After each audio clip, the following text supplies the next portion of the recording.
Hey folks, just wanted to update you on some changes that will be happening here at the Star Wars podcast. As of January 1st, all of our bonus episodes, those being our review and interview episodes, are going to be Patreon exclusive content. So if you want unlimited access to that bonus content, make sure you head over to www.patreon.com/StarLores and become a patron for a minimum of $2 per month. And we will set you up with a private RSS feed after you sign up. However, for all you freeloaders out there, we will still be releasing bonus content, but it will only be available for free for 1 month, at which point it goes behind a paywall. Okay, next on the agenda.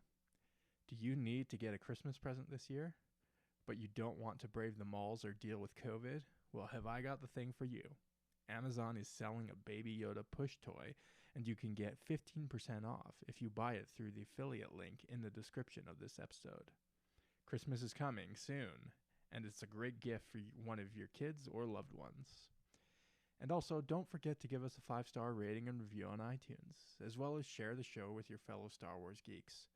I would like to remind everyone as well that we are on YouTube if that is your preferred platform, so give us a like and sub on there as well. And we'd also love to hear from you on Instagram, Facebook, or Twitter. Just search the Star Wars podcast and give us feedback, corrections, compliments, or cool Star Wars factoids. We love to hear from you, so reach out to us there. And finally, we are totally taking submissions of any Star Wars related art, fiction, collections, or music. Just send us a DM and we'll give you a feature on social media. All right, let's get into the show. You are listening to the Star Wars podcast. I find your lack of faith disturbing. Are you stuck-up, half-witted, scruffy-looking nerve herder? But I was going into Toshi Station to pick up some power converters.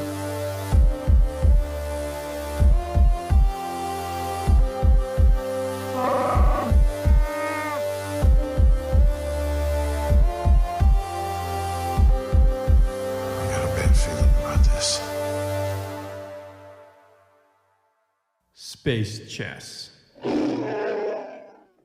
No game of the Jarek can be won without pawns, and this may prove to be a very long game.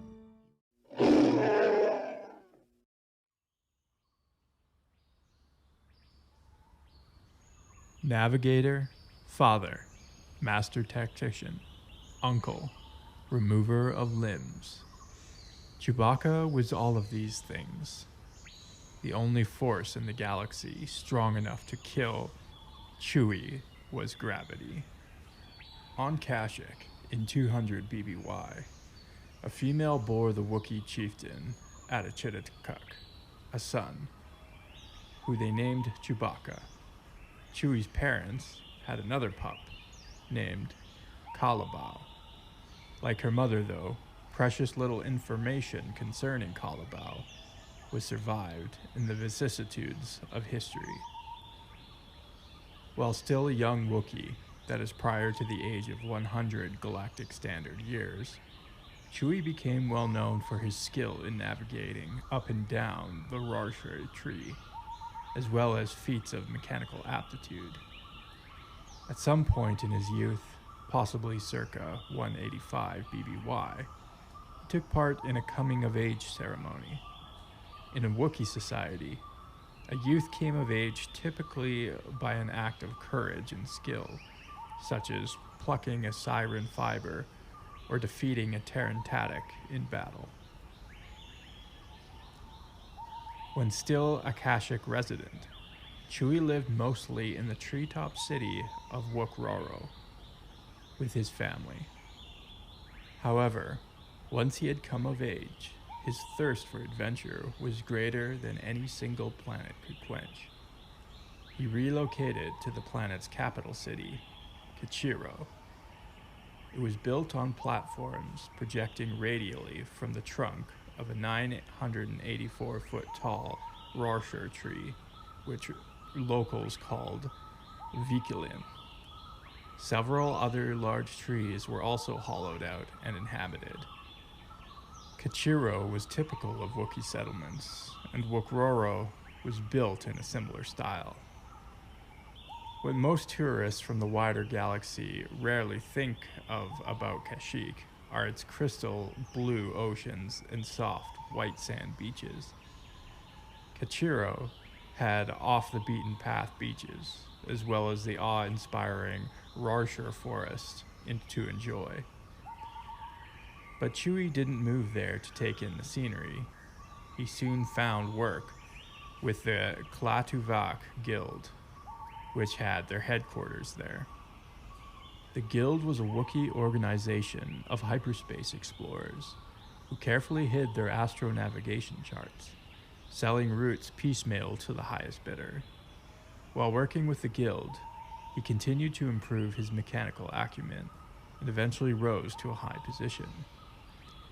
The Guildmaster, Gumbaki, entrusted Chewbacca with the custody of an encrypted hologrid containing all of the Klaatuvak's secret astronavigational charts. This data was powerful enough to tempt various operatives of both the CIS and the Republic to acquire it from the Guild during the Clone Wars. But Gumbaki was unyielding. Acquiring the charts were in fact why the CIS invaded Kashyyyk. Because of Chewie's exotic native language, Shriwook, few non-Wookiee beings can understand him. Han Solo, and eventually the entire Solo clan, could, but they are exceptions. So Chewie never spoke much about his mastery of an ancient game of strategy, Dejarik. Sometimes referred to as holochess, this game was played in many cantinas and to kill the time during long space flights. Although its current form is high-tech, played with holographic, fully animated pieces, it has an ancient history. Originating with the Jedi Order, this game of logic and tactics has enjoyed widespread popularity throughout the galaxy. In it, the object is to defeat the opponent's king, while simultaneously protecting one's own. When the enemy king is defeated, the game is over. Not only was Chewie a master of this gamified version of Battlefield Command, but he was also a master of real battle, both in getting his claws dirty and positioning his pawns tactically to earn a victory. There is a saying about making Wookiees angry. Doing so can end in limb removal. So, a Trandoshan slaver during the height of the Empire learned this lesson firsthand, as it were. Trandoshans and Wookiees have a kind of interplanetary rival in the Kashyyyk system. The warm-blooded furry Wookiees come from the planet Kashyyyk, the third one orbiting that star, while the reptilian Trandoshans come from the world Trandosha, at the fifth orbital position. Great size and ferocity were the traits a Trandoshan looked for in their religiously motivated hunts. Naturally, their system neighbors on Kashyyyk made ideal prey. During the Clone Wars, Trandosha collaborated with CIS forces to invade Kashyyyk, intending to start a slaving industry there. The Confederacy may have been defeated at the battle, but the Trandoshans were still able to achieve their grim objectives on the world. Incredibly, they managed to convince Imperial quartermasters that the powerful and notoriously violent Wookiees would be good slaves. The Empire spent enormous amounts of credits purchasing Wookiees, but presumably saved more on labor costs. Many Wookiees were forced to build the Death Star. The Maw installation, cradle of many of the Empire's superweapons, was also built largely by enslaved Wookiees during the Imperial period. For some bizarre reason, the Empire thought that in addition to awesome physical power, Wookiees lacked sufficient intelligence for insurrection. Chewbacca himself is proof of the opposite. The Empire should have known how dangerous he was, given his command role at the Battle of Kashyyyk during the Clone Wars. Furthermore, the Klaatuvek Guild, composed of Wookiees, had operated for centuries by that time, and were custodians of some of the most sophisticated data in the galaxy. Their charts were valuable enough to invade the planet over. But then, after the suppression of Kashyyyk, the Empire had outsourced the dirty work of actually rounding up live sentient beings at the barrel of a blaster and forcing them into cages. Space cowboys like So probably never did much research in Imperial archives about Clone War era military commanders. That does not mean, however, that he was not an astute observer. He learned much about the dynamics of clan relationships among Wookiees and used this knowledge to his advantage. After a raid, So's slave ship departed Kashyyyk with a hold full of living products. The individuals were chosen by So to be a culturally diverse selection. Many different clans were represented by a few dozen Wookiee captives. Like many anthropoids, Wookiee are as prone to strong friendship as they are to everlasting hatred. As such, clan rivalries were commonplace, with blood feuds often lasting generations. By choosing members from different clans, So intended to promote intergroup conflict, which would then prevent them from working together towards escape. This tactic worked well for a while, until he captured the wrong Wookiee. Whether scaling kilometer-high Rorschach trees like a spider exploring the benighted Shadowlands, blowing up invading robots, or charting hyperspace routes, Chewie was comfortable with danger. So and his cronies didn't scare the Wookiee at all. The venerable spacer delivered a rousing speech to his fellow captives and convinced them to set aside their petty disagreements in the service of liberty. In a demonstration of his improvisational and mechanical skill, Chewie used various bits of scrap found in the holding cell to build a fusion cutter, which he used to slice through the holding cell, release the other captives, and overwhelm the crew of the slave ship. Although Trandoshans are regarded as being physically stronger than many sentients, when in unarmed combat with a Wookiee, they are always forked. In the melee that followed Chewie's rousing speech, So fell victim to the classic Wookiee fight tactic, amputation. Quadruple amputation in So's case.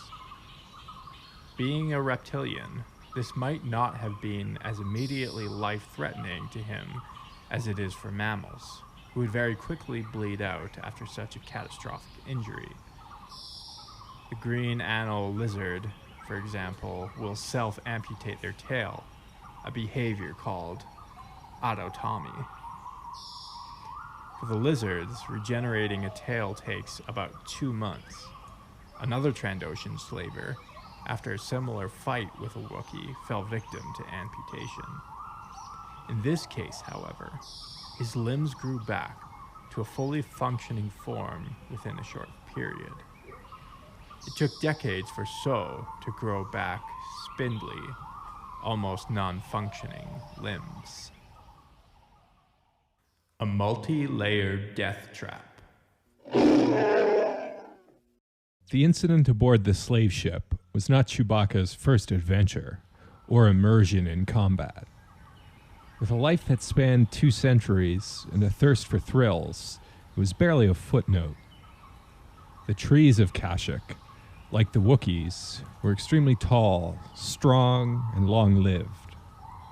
Some trees were about 50,000 years old and several kilometers high. These rasher trees form the backbone of Kashyk's incredible ecosystem and Wookiee culture. Wookiees believed in the existence of one rasher tree called the Tree of Life, from which all life on their planet was born. Given the incredible biodiversity and biodensity of Kashyyyk, it is no surprise that its many plants play important roles in Wookiee culture. A belief in the consciousness of plants and other inanimate objects is called animism and has been documented in many cultures by xenoanthropologists. While many of the shamans of these societies might not be communicating to plants in a scientifically objective way, they are on Kashyyyk. Many of the local plants have consciousness, like the sentient neti from elsewhere or the crystalline forests on the world of Ithor. Chewbacca, and Wookiees like him, fashioned deadly bowcasters from the vines of the Kathish plant. For decades, Chewie kept a few of the dried vines in his bandolier. Bowcasters were typically gifts, their maker bequeathing them to a treasured friend. On Kashyyyk, crowded as it is with animals and plants trying to find lunch in a Wookiee, the weapon is much needed. It fires energy-enveloped metal quarrels in a wide spread and is used like a shotgun or fletchet kind of weapon. Despite its rustic origins and construction method, a bowcaster is a fine weapon to have in any armed conflict across the galaxy. A volley shot from a bowcaster at optimal range could easily pulverize and shatter blaster-resistant armor, destroying the vulnerable flesh beneath. Unlike slug throwers, bowcasters utilized a magnetic pulse generated by each of the polarized orbs at each end of the bow to fire the projectiles, rather than combustion. Chewbacca used a bowcaster in battle during most of the skirmishes he was involved in. Although Wookiees can be the most loyal of friends, as previously seen, making an enemy of one is not advisable. They are an armed society. Whether a bowcaster, a handcrafted vibro sword, or their deadly claws and powerful muscles, Wookiees are always dangerous. Their treetop villages were located in the 7th and safest lair in Kashyyy's multi-layered death trap, as Admiral Gilad Pellaeon once said of the world. Very few Wookiees are brave or stupid enough to go below the 4th level of the Rasher canopy. In the lower levels, even the plants are extremely deadly. As one option for a coming-of-age ceremony, many Wookiees risk their limbs in the maw of one of these plants. Their companions hold the deadly and strong petals of the Sirin plant as aspiring youth reaches inside to pluck the fibers from the flower. If the strength of their companions wavers for even a moment, the petals snap closed with enough force to sever an arm. Some Wookiees, like Chewie's nephew and fellow inheritor of the Baka suffix, Lobaka, wore a fashionable belt made from the fibers that resembled a serpent. Tarantatecs, survivors of the Great Hunt, proliferated in the Shadowlands, the floor of the Rasher Forest. These were quite similar in body form to Rancors, but covered in a carapace-like armor and fueled by the dark side. Like many such descendants of Sith alchemy, they were attracted to dark side nexuses, which abounded in the Shadowlands.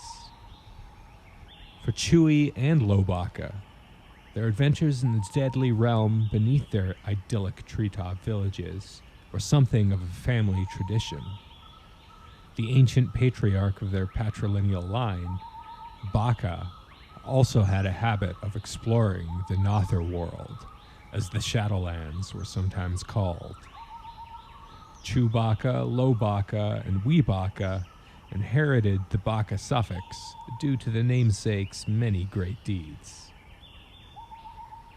Although intergroup violence can be high among Wookiees, one of the strategies they use to manage this violence is ritualized combat, using swords and honoring blood feuds. To draw one's claws in combat, however, is subject to the strictest taboo. Wookiees who do so are branded as Mad Claws and exiled to the Shadowlands.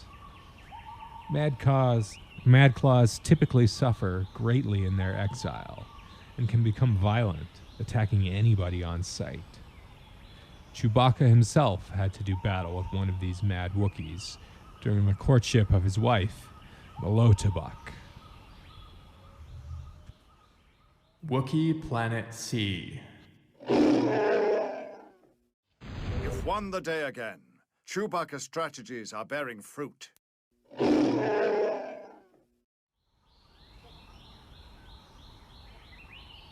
Not all the planets in the Kashyyyk system are terrestrial. Olaris is a massive Jovian world. Like many planets of that designation, it is orbited by a number of smaller rocky moons. One of the moons, Olaris Prime, supported life and was rich with raw materials. For most of its history, it went unnoticed by the wider galaxy, even by its planetary neighbors and keen space beings, the Wookiees. Sometime between 59 and 56 BBY, however, somebody noticed, and the uninhabited moon was finally rediscovered. Strangely, this distant world in the hinterlands of the Kashyyyk system had flora and fauna in common with Kashyyyk, although it supported no known sentience. Kashyyyk was awarded colonization rights only after a protracted legal battle with the Trade Federation, who also wanted to colonize Olaris Prime. In 36 BBY, Chief Adichitikuk was given the responsibility of commanding the colonization effort. Being a well-respected leader by the time, with experience gained from founding a number of villages on Kashyyyk, he was an easy choice to head up this mission.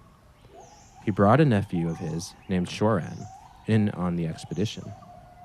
He also chose to bring his son, Chewbacca, along. Adichitikuk was no fool, and he was sure to bring an arsenal of bowcasters and other small arms, should the colonists need to defend themselves from some of the wild world's most dangerous inhabitants. Most importantly, however, Jedi Knight Qui-Gon Jinn and his Padawan learner were sent to the council to assist with the mission. Losing the legal battle was not enough to discourage the Trade Federation from attempting to extract a profit from Olaris Prime. They had landed their own robotic colonists, in contradiction to the Senate's decision, before the Wookiee colonists arrived. The two factions eventually began exchanging blaster bolts. Adichitikuk was nearly killed in one firefight, though Chewbacca and a squad of Wookiees, along with Jinn, were able to deactivate the small droid army. Unfortunately, the Kashyyyk system had not seen the last of the Trade Federation. Chewie would turn many more of their assets to scrap a few decades later. Near the end of the Clone Wars, the CIS was desperate for an edge against the Republic. The Klatavik Guild would not part with their legendary navigational charts for any price. So the CIS invaded Kashyyyk in 19 BBY, hoping to pillage Kichero and the Guild of their secrets. Chewbacca played a central role in the battle, and fought alongside Jedi's Quinlan Vos and Luminara Unduli. Together they reduced droid platoons to molten slag.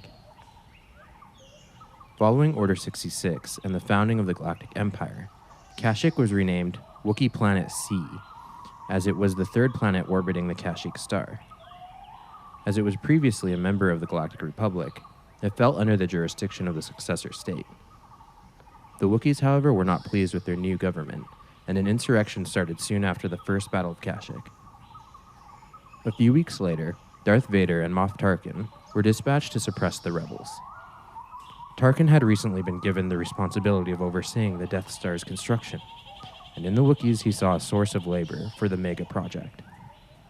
As per Emperor Palpatine's orders, every juvenile male and female on the world were to be pressed into the service of the Empire. Wookiees were reclassified as semi-sentient, and therefore subject to enslavement under Imperial law. Trandoshans were no doubt delighted that they could hunt such glorious prey legally, and could then make a fortune selling their quarry. The Mar-Tarnor Slaving Council also dealt heavily in Wookiees, among several other prominent sentient species. The council had noticed that the physically robust species like Amorians or Gigorans received the highest prices in the market. When it became legal to enslave Wookiees, they quickly set up shop on the sector neighbor, the Kashyyyk system. During the Empire's reign, and years prior to meeting Han Solo or Luke Skywalker, Chewie was a rebel in his own right, and was perhaps more so than most of his contemporaries in the rebellion, a freedom fighter. He sabotaged the efforts of countless slavers on his world. Though he was successful at this, it was only a matter of time before he was captured or killed by Imperial forces. Thrice freed.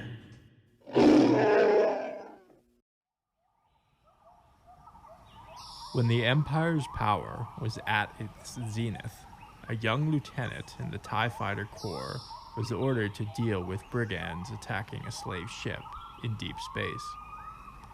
A talented Academy graduate, Han Solo was relatively inexperienced as an officer.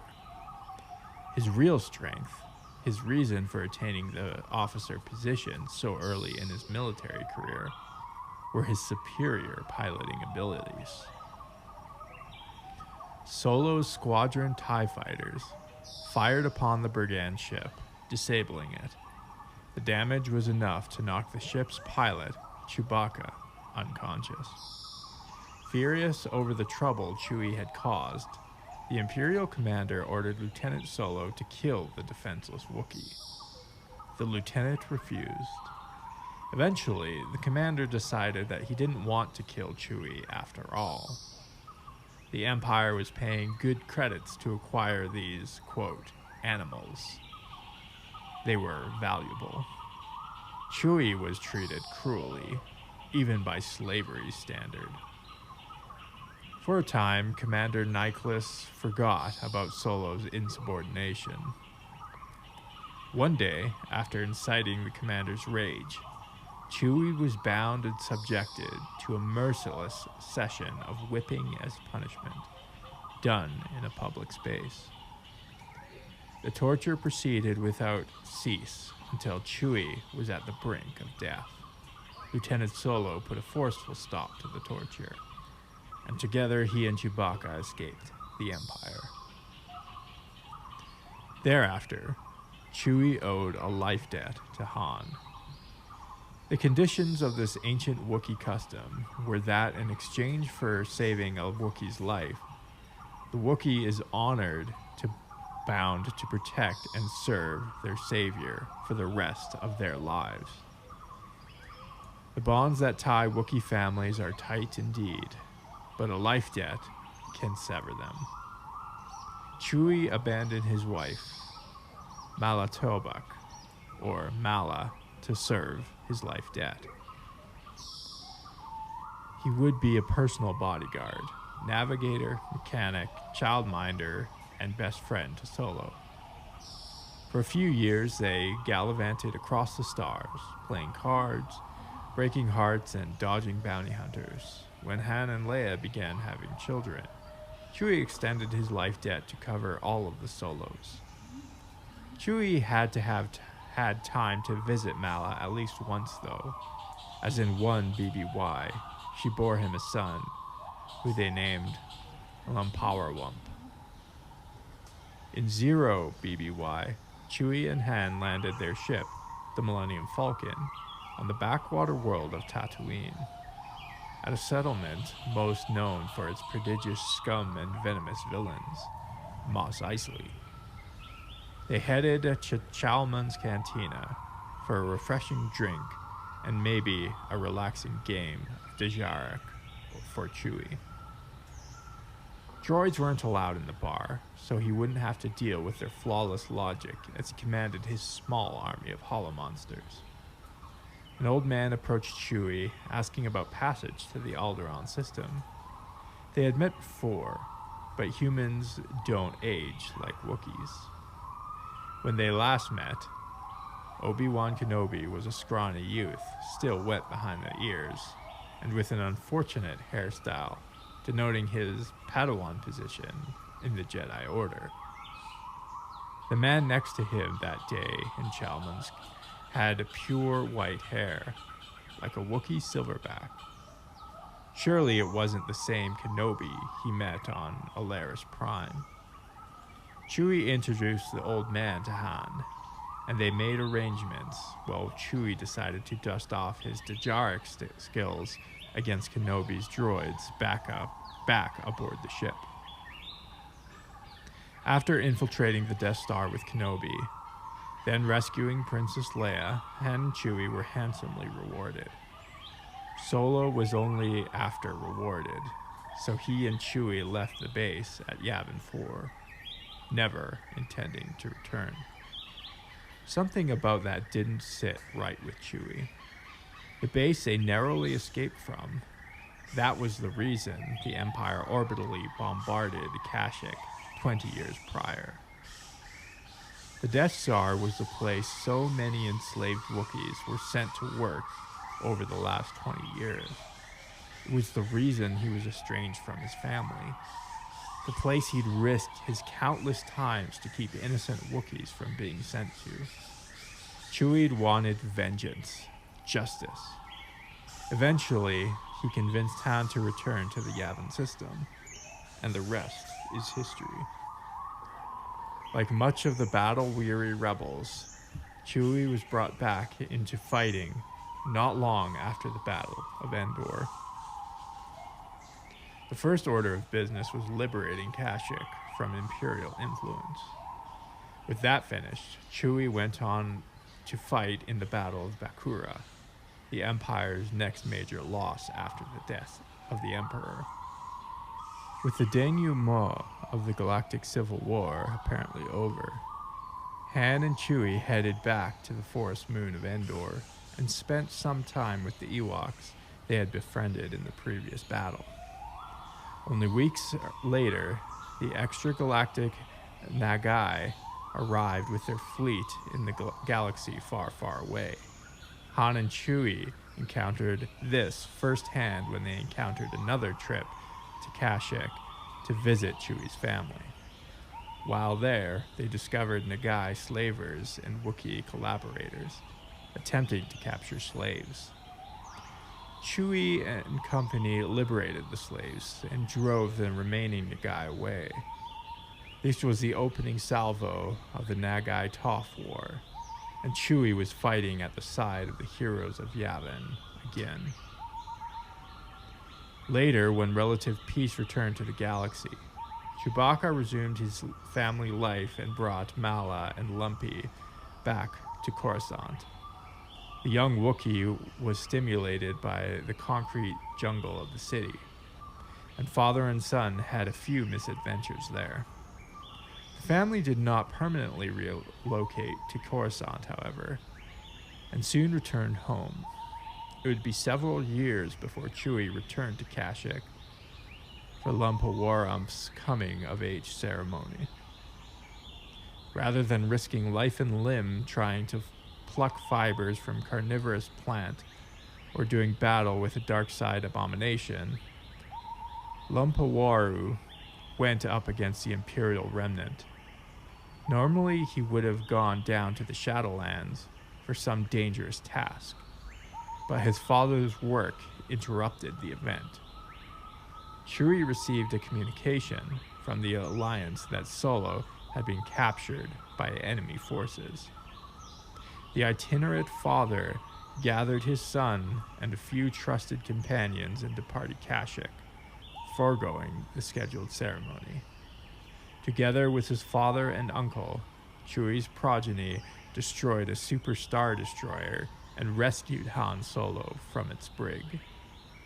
These events became the ceremony, and Lumpa Warump was renamed Lumpa Waru as a token of his adulthood. The Kintan Strider Death Gambit.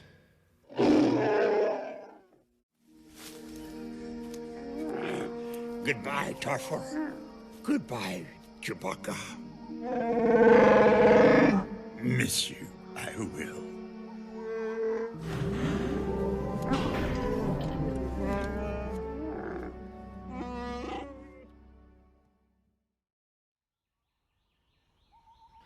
In the Wanshak Desert of Kintan lives a creature of legendary ferocity, the Kintan Strider. These bipedal creatures share both saurian and mammalian features. They have normal anthropoid skulls, but almost no neck. Their upper body looks similar to a primate musculature that has undergone extensive hypertrophy. The lower body is reptilian, complete with talons, rather than toes, and a stubby tail. In their three-fingered hands, they hold a stone hammer of enormous size. Clearly, only a creature with muscles as huge as a strider's could heft the implement above its head and use it effectively as a weapon. They are clearly intelligent, but they are not interested in communicating to other beings. Striders prefer to smash other beings before talking to them. For this reason, the ancient Jedi who designed Dejarik made the Kintan Strider the most powerful piece in the game. Normally too important to risk losing, a highly strategic player would sometimes position their Strider in such a way as to be captured by their opponent. Executed properly, this feint lured the opponent into a devastating position. This is called the Kintan Strider Death Gambit, sacrificing the most powerful piece in order to set up the victory. In 25 ABY, tragedy struck, not the least of which was the destruction of an entire planet by the Yazongvong. Dobido, the moon of the planet called Cernpidal, had a catastrophic change in its orbit. Though unknown at the time, this was one of the opening plays of the Vong invasion of the galaxy. A member of the Vong's biotech menagerie, the Davin Bessel, is capable of manipulating gravitational fields. The Vong's advanced fleet was detected by Cernpidal, and not wanting the rest of the galaxy to know of their presence, they decided to destroy the world. They surreptitiously placed a Davin Bessel somewhere on the world, and it then used its telekinetic powers to destabilize Dobido's orbit. The orbit decayed rapidly, and it soon became clear that Dobido was going to collide with its parent world. Chewie, Han, and Anakin Solo had all been sent to aid the evacuation. As Dobido breached through Cernpidal's atmosphere, titanic gusts of wind scraped the land. Varying as many Cernpidalians off-world had been occupying the Falcon's time, so when it was time to leave, Dobido was moments from impact. The wind tossed Anakin away from the Falcon's loading ramp as it lifted off. Seconds before getting on board, Chewie abandoned his own escape, picked the boy up, and threw him up into the loading bay. The wind kicked up again, throwing Chewie off his feet. The Falcon's pilot didn't know it didn't stop. Chewbacca howled at the ground in the sky above him as the Falcon flew to safety. He had paid his life debt in full with interest.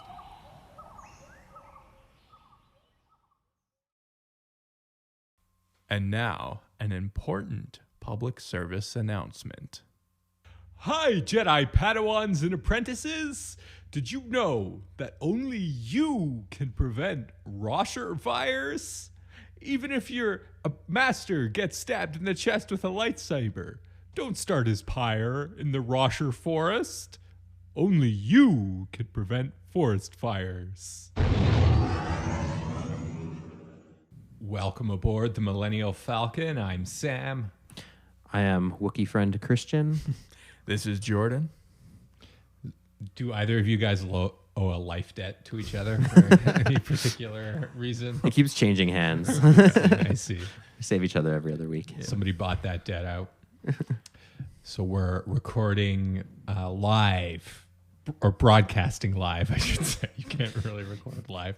Broadcasting live from, we just departed the, was it Wook-Roro landing pad, rebuilt after the orbital bombardment.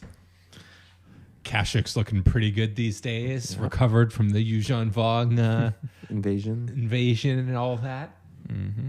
So one thing I have to make mention of, I guess I'll call this an evidence of Terran supremacy, is that on Wikipedia, Kashyyyk it's recorded as the Empire renamed it Wookiee Planet C. But you see, the thing is, in Star Wars, you have another another alphabet, Aurebesh, that corresponds to the English phonemes, the sound parts of the letters, right? And it's called Aurebesh.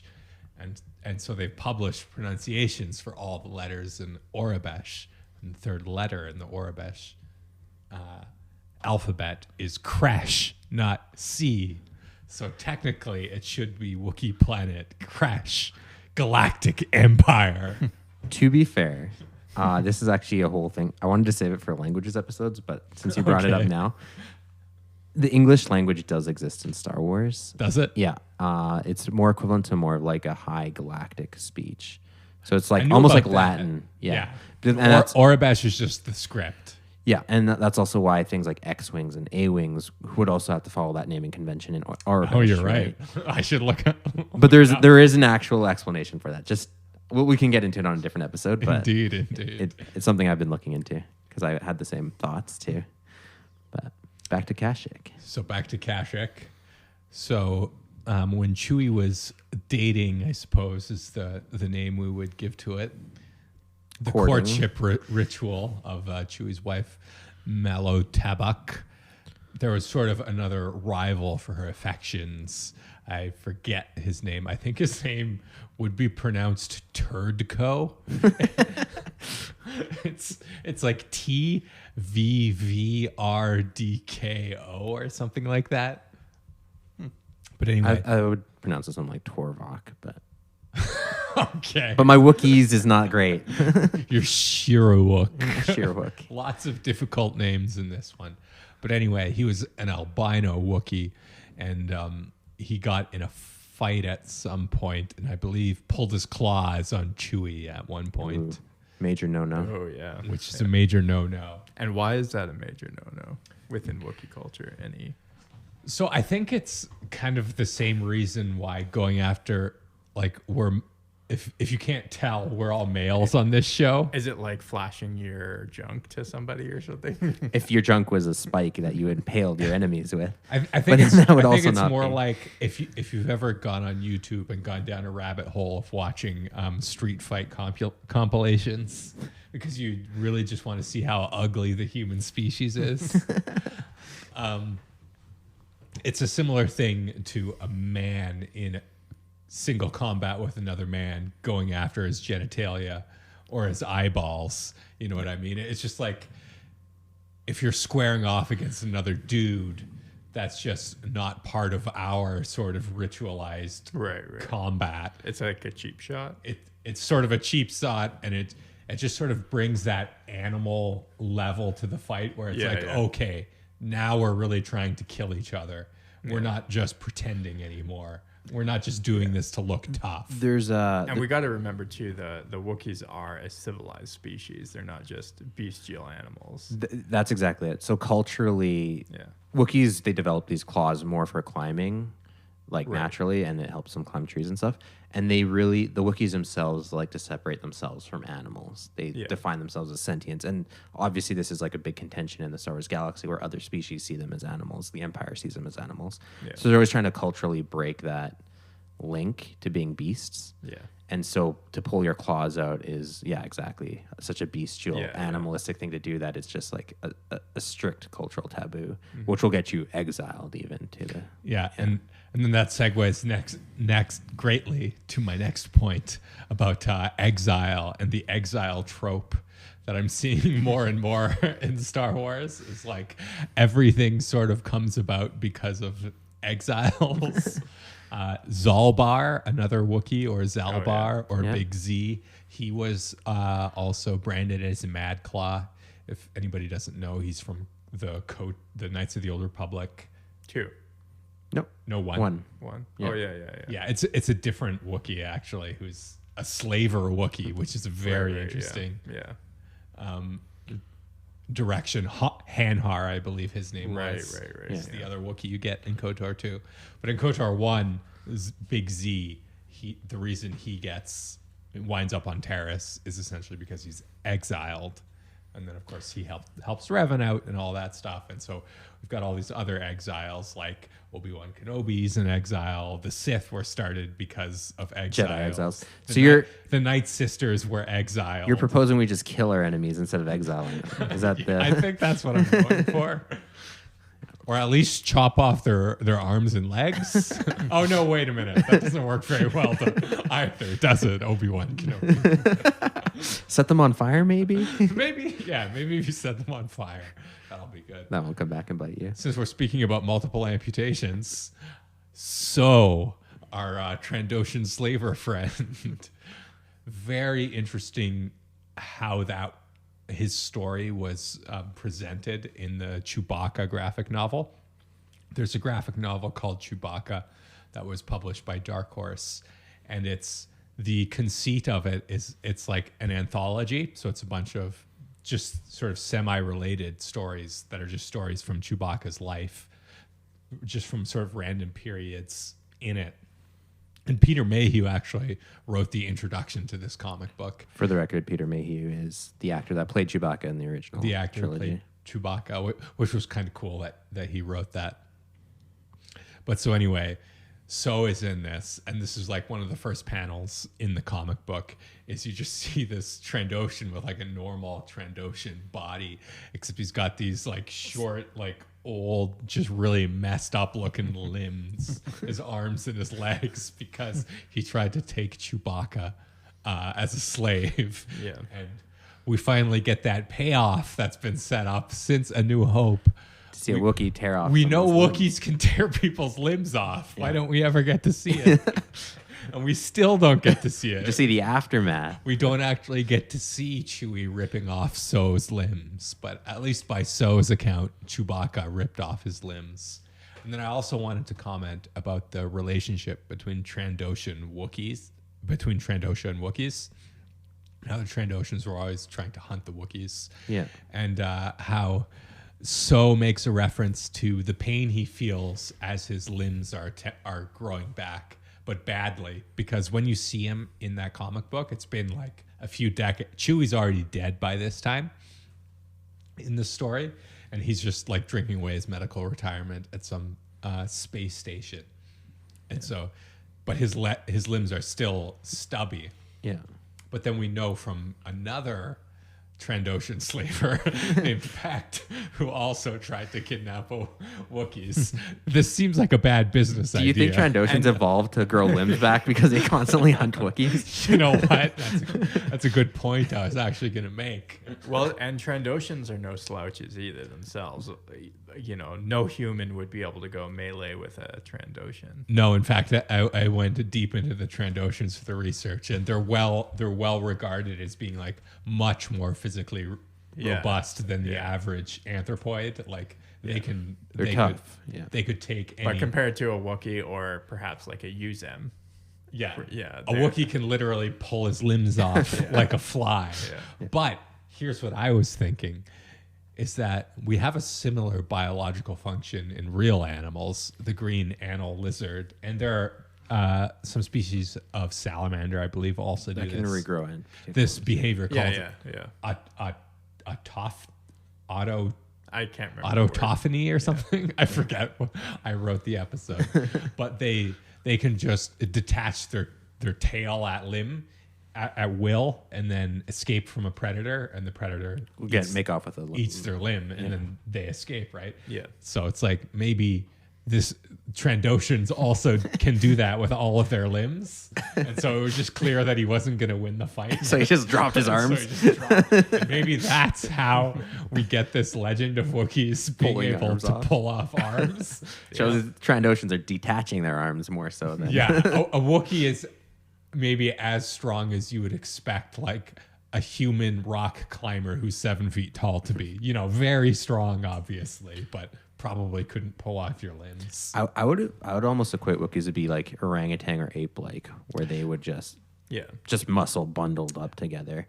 And they're no slouches at fighting either. Like you see them during the Clone Wars, even in Republic Commando, they're huge. Well, they're also, can't forget, they're agile. These are tree climbers. Right, They're not just That's big also brutes. that's a very. I was sort of scared by Wookiees in this, because I was just thinking of like rock climber dudes. If you ever meet those guys, like Totally. people who are seriously into rock climbing are very strong people. They're dangerous, a dangerous species if you go. and that's why they need to be controlled. I was also going to talk about, in terms of Wookiee evolution, because you brought up, climbing and they're like orangutans, but actually they're a little bit more like bears, at least in terms of their face and the fact that they have claws, because primates. Yeah. Bears are pretty good tree climbers too, actually. And primates basically don't have claws. Like I can't think of a single clawed primate. Yeah, and there is some species of bears, like panda bear or something, that they almost live in the trees. You know what I mean? They really climb trees a lot. Black bears can climb trees faster than you can. Yeah. Never try to outrun a black bear up a tree. And I also found a reference to part of the costume for Chewbacca in the movies was based on like a Malamute model. There's like a Malamute head that they just like modified in some back studio somewhere. So it's kind of bears are canids. I believe they're canids, like dogs. Yeah. Right. They're the same I also wonder, like the Uzem from Splinter of the Mind's Eye. Right. That species, which is it's even more bear-like. They're very bear. Yeah. I wonder if that was like one of the ideas of Lucas that he had for the Wookiees, and then it just ended up going to Splinter of the Mind's Eye or something. Then on the other hand, I believe the Patterson Gimlin film, that's the famous Sasquatch, the Bigfoot footage that's allegedly real, that people who are like over the age of 30 now, 30, I guess, might know this reference. The Patterson Gimlin film is that Chewie looks very much like that. Yeah. And the thing about that is that classical conception of Bigfoot is there actually was a primate who, according to the fossil record, looks to have lived in North America called Gigantopithecus that looks pretty much exactly like Chewbacca, except for the skull. The skull looks much more like a gorilla skull. Yeah. It doesn't have canines. Chewbacca's nose is also it's like a wet nose, like a dog. It's not very primate-like. There are other primates, like they're called prosimians. The what do you call them? Madagascar lemurs. Lemurs and eyes and all those guys. They have noses that are a little bit more like dogs, and they're more distantly related to us than orangutans or even Gigantopithecus. But that's also an interesting thing, because that's something I constantly think about. Almost once a day I think about this. This is a very weird thing. But at one point in human history, there was like 8 or 9 different species of humans on the planet at the same time. And that's like a very weird thing to think about, because we've only got Homo sapiens now. The best ones, yeah. Yeah, the best ones. The best ones survive. But there used to be, a Homo ergaster and Homo affloriensis and Homo habilis, and there was, I think, 6 or 7, and at least 4 or 5. It's been a while since I took my physical anthro class. We're living at the same time, so it is sort of like this idea of, Han Solo hanging out with Chewbacca, and that's kind of a relationship that maybe could have at one time happened on Earth. I need to see that, a caveman, and and I really like that, but not a caveman, because you're thinking of it as primitive, and as we've seen, Wookiees are anything. I mean, but like primitive. a caveman as Han Solo, and then his buddy sidekick is like a Neanderthal or something. And that's another thing, is why did the Empire think it would be easy to enslave them, given what happened? Risk reward. I suppose, like, compared to other societies, they are more primitive. I don't think they are, though, because they've had the Klaatuvac Guild, who's been doing hyperspace scouting for centuries. Yeah, I guess there's that. Yeah, and they don't seem to have see it this way though, like colonized any other planet. That's just because they've been so colonized by everybody else. Yeah. Wookiees are pretty rare in the galaxy at large too. They tend to stick. Yeah, they never really got past Kashyyyk, except for the Klaatuvac Guild, apparently. Yeah. But they're like an outlier. I think it's because the Wookiees, they play a big role. What about the droid attack on the Wookiees in the Clone Wars? It's because of the Klaatuvac Guild. The CIS was after the Klaatuvac. So what I'm saying is the Empire sees them as a big threat, so it's better to cripple them right out of the gate, knowing that they're seasoned fighters. I guess it is maybe the rechristening them as non-sentient is just pure propaganda. Right, like, exactly. The Empire knows, even Compnor, who's like the Empire's Gestapo knows that Wookiees are smart and dangerous. but we got to demonize them. Right, exactly, and Yeah, and if cripple you do them that quickly. in terms of the galactic market, you cut them off a lot more. Right, exactly. You isolate them and then you enslave them. As challenging as that might be, or then you can outsource it to Trandoshan slavers. They make a little cut of the money. Empire gets cheap slaves. It's a win-win, except for the Wookiees. If you're playing KOTOR, or I assume the Star Wars tabletop RPG, Wookiee, I assume, is a good character to have as your tank in the party, right? They're very high melee, and I guess they can't really wear much armor, at least in KOTOR. In any of your guys' readings, did you find anything about like a Wookiee martial art or fighting style? I didn't see anything about that. Nothing specific. Although I feel like that would be a cool thing to introduce into the Wookiee lore. So any martial artists who are listening, particularly those if you have any specialty in edged weapons, we do know that, and this was prior to, I'm saying this was before 5000 BBY, prior to the old Sith Wars, we know that a distant ancestor of Chewbacca, Baka, built a sword. So if he built a sword and you see what the sword looks like in KOTOR, it's a fairly sophisticated sword. If he could build that, I imagine he also knows how to use it. Yeah. So there's probably some sort of Wookiee martial art, at least with swords. Associated with bladed weapons, yeah. And then that's something I also wanted to, now that you guys bring it up, it's an interesting thing in terms of what's survived through our own history, how we think of martial arts as Asian, but it's like, I don't know why exactly this is how it's shaped out, but it's not like Germany and Prussia and France and Norway all didn't have their own fighting systems, very sophisticated fighting systems, or Aztecs or Mayans, or Mayans, Maori, and literally every civilization that fights. Every cultural, every, not just civilized, I would just say civilization. If you say civilization, we assume they fight. Yes. That's mostly what civilizations appear to do.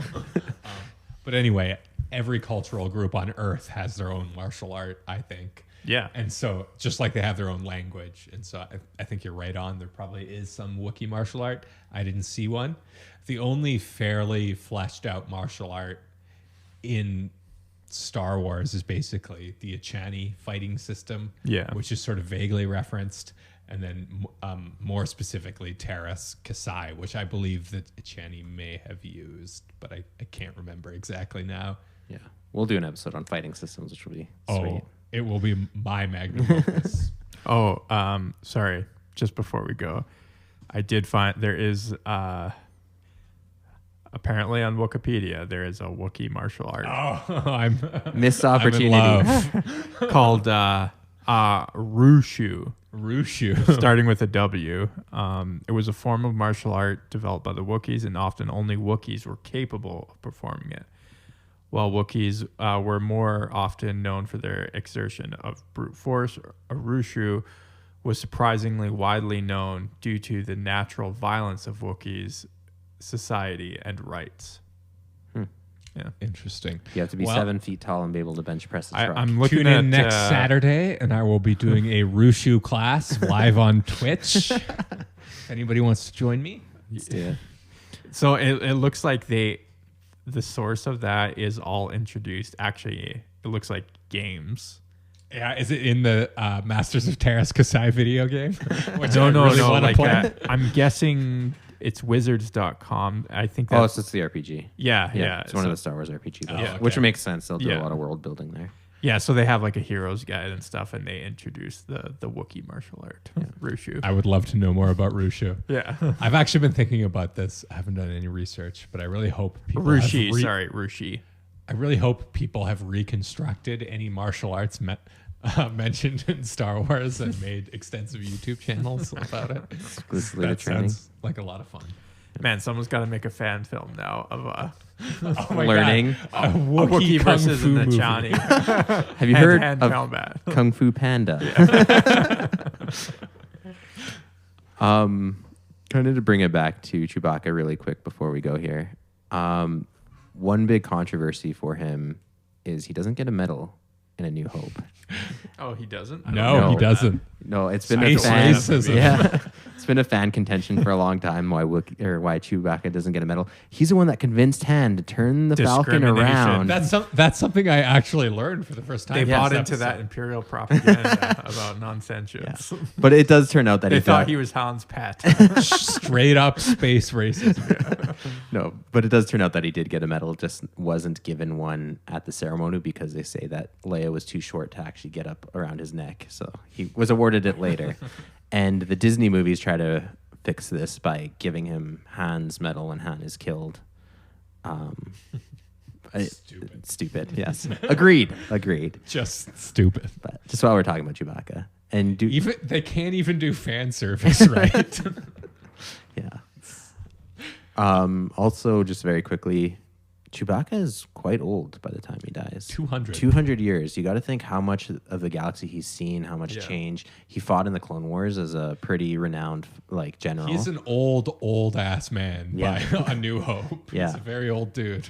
Yeah. Yeah, and But he his still looks pretty good. he looks good for a 200-year-old Wookiee. Yeah. But maybe it's like dogs. I mean, can you really tell How old- like an yeah. old dog from a young dog? Like once it's an adult dog, as long as its hip's not broken or anything. I mean, he would have been old even in the original trilogy. Yeah, like even Yeah, by he the- was still like by the 185. Clone Wars, by he's then. still old. Yeah. And he was friends with like old characters like Yoda. Yeah. And Yoda knows him by name too, right? Yeah. And yeah, it's cool to see his relationship. Like he's a character that has seen everything from 200 years ago, past the prequels, past the sequels. And also think about what his profession was before the CIS invaded. He was freedom fighter. No, Oh. before then, because slavery on Kashyyyk was revived after the CIS, right? But before the CIS, he was a navigator for the Klaatuvac Guild. Yeah. And so they made all these hyperspace routes that are super dangerous. And then Gumbaki, I believe, he was the leader of the Guildmaster, gave Chewbacca all of their charts, right? He was one of the guys who was given that data that the CIS invaded Kashyyyk for. And so then he used that when he was with Han Solo because he knew where all those He knew all secrets. this stuff, yeah. So Han Solo's career was also made by Chewbacca. essentially. Chewbacca is the unsung hero of Star Wars. That's and how no one even Han knows Solo what he's saying. was such a good smuggler, is because he was using all the secret Wookiee routes. Right. Yeah. So it's a very interesting All revelation. comes back around. That Chewie has much more to do with the Star Wars story than is You could say apparent at single-handedly responsible for the Death Star too, because without him turning Han around. And I also just recently had this, you turned Han around, but I had this revelation that it's really sort of it takes a lot of courage as a filmmaker to have a main character who doesn't have any lines in a language that your audience can understand. Yeah. And he has quite a fair amount of lines, but we don't know what they are. What Him any of and them are. R2. Yeah. Yeah. Two characters. Yeah, two characters. It's an interesting. Mando speaks though. Did you say Mando? I said No, R2. Oh, R2. R2D2. Yeah, that's true. Yeah. And then, of course, George Lucas to great fame. And after writing this episode, I'm so excited for our Christmas special. It's going to be great. George Lucas then used that trope of characters you can't understand, perhaps a little too much. But anything else about Wookiees and Chewbacca? Just pour one out for my homie. Yep, pour one out for your homie. Died on saving little Anakin Solo. I'm sorry if this is the first time you've learned Spoilers. about this. Yeah. 21-year-old spoiler, the novel that Chewbacca died in. Man, came out. that's incredible. That's 21 years old already. 1999 is when that novel came out. Brutal. Same year as Phantom Menace. Chewbacca dies, saving a Solo. I also think Chewbacca didn't really like his wife or his son. Because he keeps abandoning them. Because the second the Solos have kids, he's like, my life that extends to them. I have to stay away from Kashyyyk forever. Well, maybe. It could be like a cultural thing. We don't know what bonds are between Wookiees. Yeah, the cultural thing is that his relationship was on the rocks with his wife. That's Chewie's secret life. He was drunk on serum plant wine. Because all the PTSD because of the wars he was fighting in. That's right. All right. And on that note, coming up on the Marteranor sector.